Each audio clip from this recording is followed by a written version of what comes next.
Estamos invitando a Rodrigo de la Riva, él es socio de Activa Research, para analizar los resultados. Las encuestas eran obviamente donde estaba la tensión, digamos. Todas las encuestas estaban dando por ganador el rechazo por una diferencia significativa de aproximadamente 10 puntos, está haciendo un poco más que eso. Pero había hartas dudas, sobre todo por lo que había pasado con el cierre de campaña de la prueba. Entonces, vamos a invitar a Rodrigo para que conversemos un poco de eso. ¿Cómo estás, Rodrigo? Bienvenido. Hola Andrés, ¿todo bien? Hola Gabriela, muchas gracias por la invitación. A ti por estar con nosotros. Oye, Rodrigo, partamos. Las encuestas salieron fortalecidas al parecer en esta pasado, ¿no? Sin duda, yo diría que todas las encuestas hechas por compañías, por así decirlo, tradicionales, que tienen una trayectoria en nuestro país, anticiparon el resultado de hoy, en el sentido de que el rechazo ganaba desde el punto estadísticamente, desde el punto de vista estadístico, con una diferencia significativa, como tú bien lo dijiste al inicio. Y en ese sentido, evidentemente que contribuye al prestigio de la institucionalidad de las empresas que hacemos y nos dedicamos a esto de la investigación y el estudio de la opinión pública. Rodrigo, yo te quisiera preguntar, en este caso, si bien se tenía previsto, si bien habían visto o habían anticipado que esto se podría dar, creo que quisiéramos ver cómo podemos analizar el resultado, qué significa esto a nivel de datos, cuál es el perfil del nuevo votante, porque vamos a dejar también a recordar, porque obviamente todos lo tenemos claro, que esta es una votación obligatoria, a diferencia de los procesos anteriores, ¿no?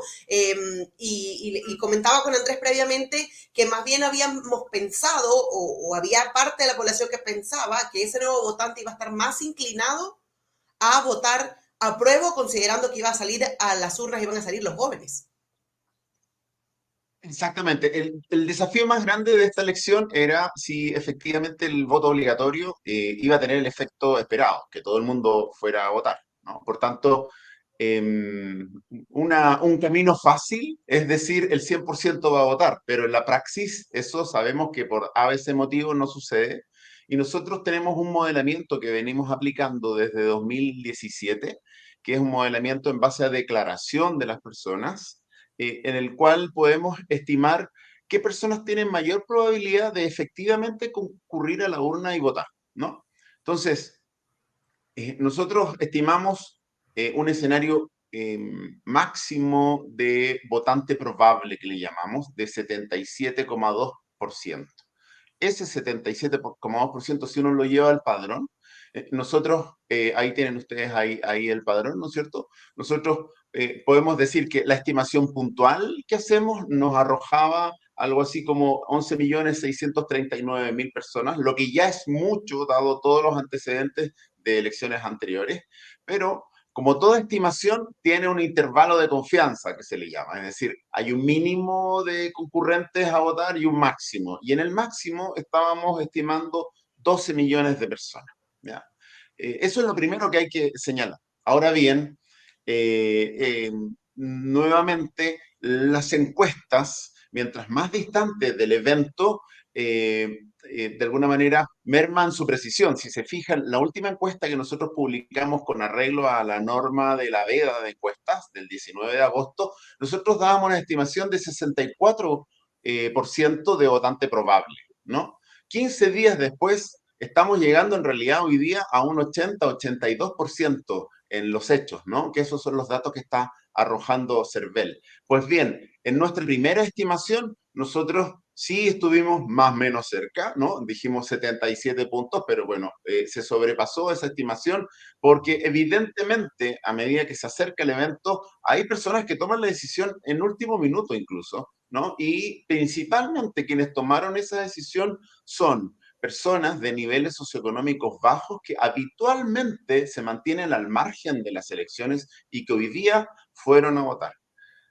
Ahora, en base a los resultados, nosotros hicimos dos pronósticos, uno con este del 77% de votantes y otro con el 100% de votantes. Por tanto, nuestro pronóstico debiera haber estado entre esas dos estimaciones. El Claro, pronóstico de los votantes probables asignaba el 53, casi 54% para el rechazo, ¿no? mm, Y el pronóstico en el escenario de que el 100% de la población votara, que es a donde está tendiendo la votación hoy en día, tiene una estimación puntual de 58 puntos, pero si se fija en el intervalo superior es de 61.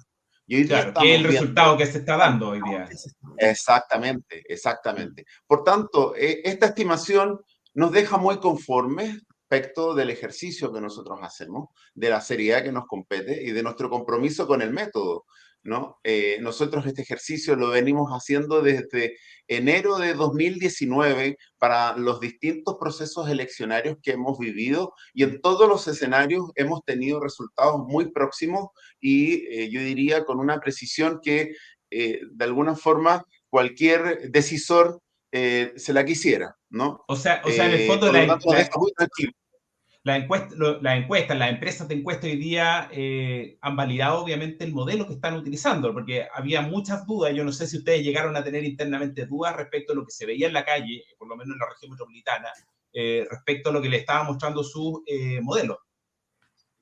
Un cierre de la masividad del que tuvo el apruebo, pero sin duda que evidentemente a nosotros como investigadores nos siembra dudas, ¿no? Y ahí uno lo que hace es revisa los números, hace todos los cruces, hace todo el modelamiento y en definitiva confía en la praxis, la aplicación propia del método que ha tenido en periodos pasados y contribuyen a esa duda, por ejemplo, supuestos modelos matemáticos con algoritmos de vanguardia que daban resultados totalmente opuestos a los que nosotros entregamos. Pero entonces, claramente nos hace dudar, pero el resultado de hoy día y lo que estamos visualizando en nuestro instrumento, por suerte, nos devuelve la confianza y la tranquilidad de que estamos haciendo bien las cosas. Hace ya un Oye, tiempo importante. Rodrigo, y si pudiéramos tratar de mirar un poco cómo se explican estos resultados, ¿qué crees tú que es lo que explica que la diferencia sea tan amplia y que al final el país se haya jugado por una opción de no aprobar, digamos, la propuesta constitucional de esta manera? La génesis, diría yo, porque el mandato es uno, el mandato es hacer una nueva constitución, ¿no? Y ese mandato lo aprobó el 79, 80% del país, 80-20% del país. El punto es que yo diría que es más fácil ponerse de acuerdo respecto de un tema, que es queremos una nueva constitución, que ponerse de acuerdo en 178 páginas de un articulado donde evidentemente podrán haber espacios de interpretación, ¿no?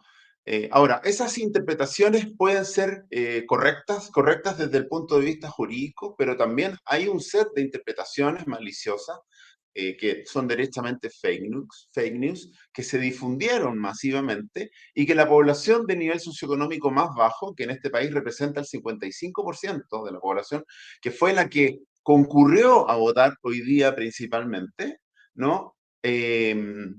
Permeó, ¿no? Tomó esas interpretaciones y le generó inseguridad, le generó incertidumbre, y ante la incertidumbre, la opción del rechazo le dio más tranquilidad. Es básicamente eso, ¿no? La masa más importante de población en este país, el grupo social más importante de este país, no quedó conforme con el texto constituyente. Y si sumásemos otros elementos, como por ejemplo el desempeño de algunos convencionales, que no estaban adscritos principalmente a representar a algún partido político formal, por ejemplo, ¿no? Porque quien representa un partido político formal se hace cargo, evidentemente, de sus declaraciones y de su actuar.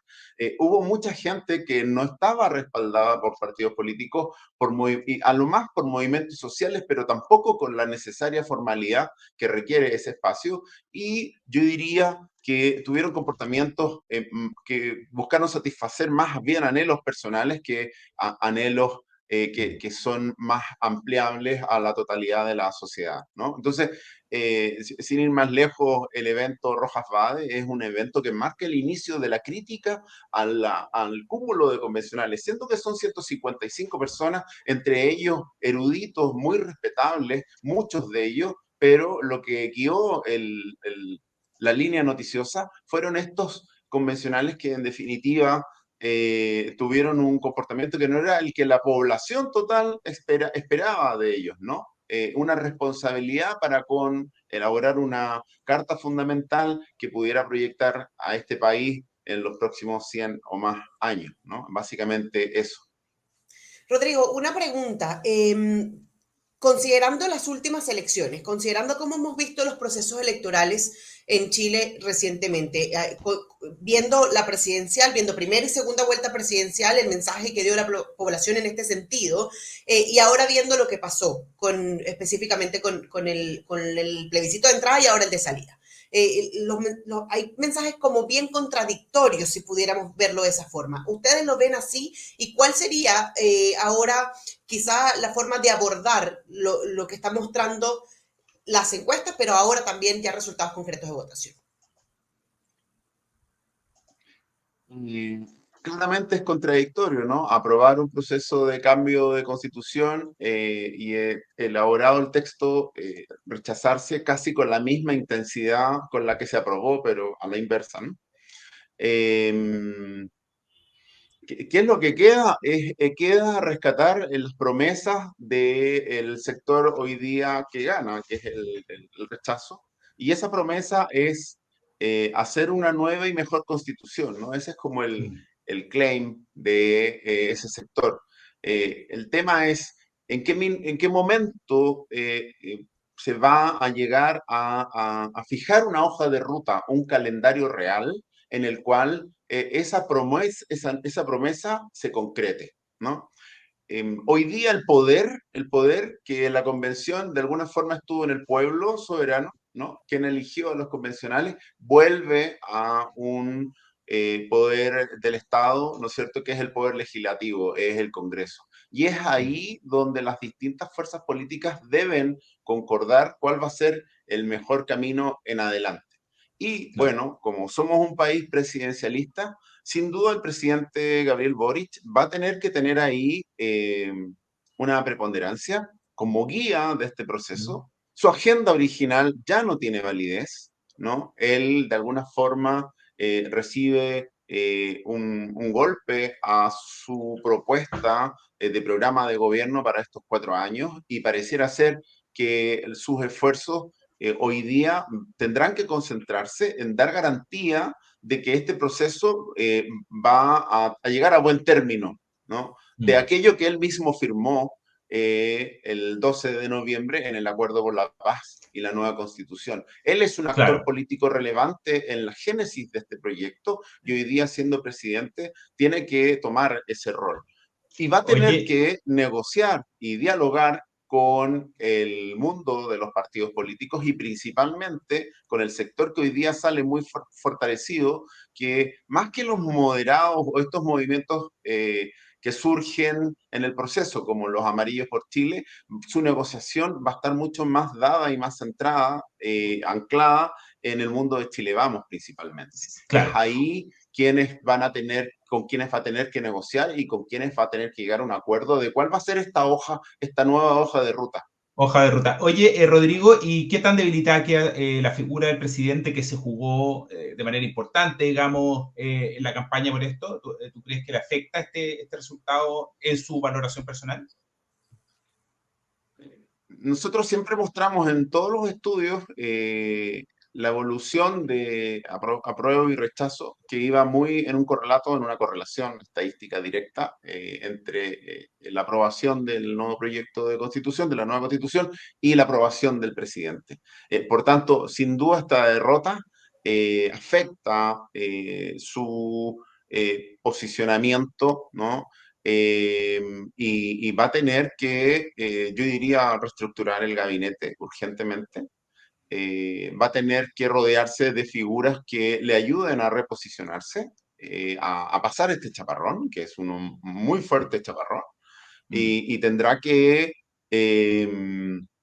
hacer uso de sus dotes de liderazgo que las tiene para poder tomar posición, insisto, mucho más en su rol de asegurar que este proceso llegue a buen término y sin perder de vista todos los problemas cotidianos que aquejan a la población, que son Claro. también, yo diría, variables que inciden en la mayoría del rechazo hoy día.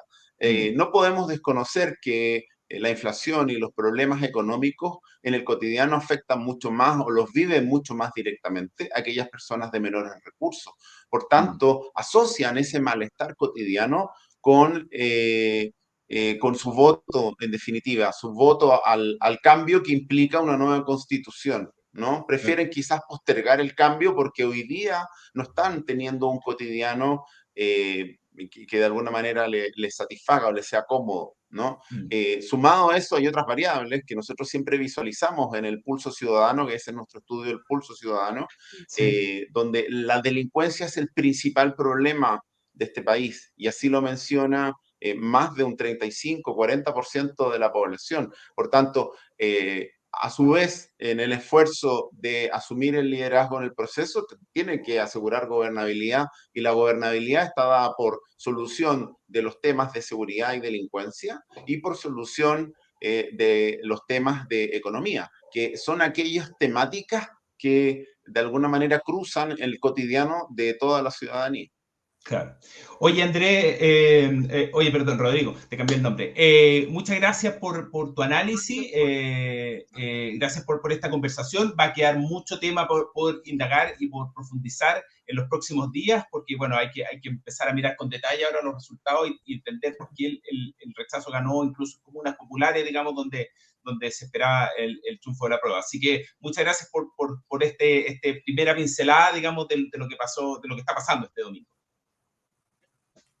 Muchas gracias, Andrés. Muchas gracias, Gabriela. Que estén muy bien y cuando gusten. Gracias.